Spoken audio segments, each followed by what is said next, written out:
কুষ্টিয়া মিরপুরে জাতীয় পার্টির কাজী জাফর গ্রুপের বিশাল জনসভা অনুষ্ঠিত হয়েছে। জনসমাবেশে প্রধান অতিথি ছিলেন মহাসচিব জাতীয় পার্টি কাজী জাফর, সাবেক এমপি আহসান হাবিব লিংকন।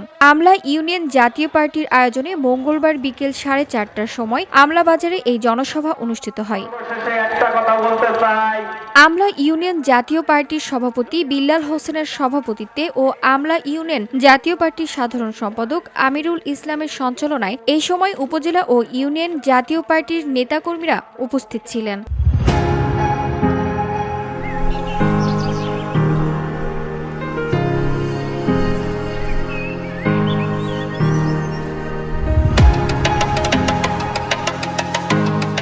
প্রধান অতিথির বক্তব্যে আহসান হাবিব লিংকন বলেন, বিগত ফ্যাসিস্ট সরকারের আমলে মানুষ ভোট দিতে পারেনি, তারপরেও ধানের শীষের প্রার্থী হিসেবে খুলনা বিভাগের মধ্যে তিনি সর্বোচ্চ ভোট পেয়েছিলেন। আজকের জনসভায় হাজার হাজার মানুষের উপস্থিতি প্রমাণ করে কুষ্টিয়া 2 আসন থেকে আগামী জাতীয় সংসদ নির্বাচনেও খুলনা বিভাগের মধ্যে সর্বোচ্চ ভোট পেয়ে আমি সংসদ সদস্য নির্বাচিত হব।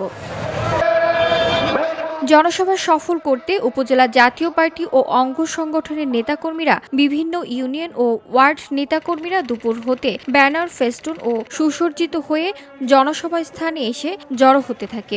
এ সময় দলের নেতাকর্মীরা নানা ধরনের স্লোগান দিতে থাকেন। VOD Bangla news desk.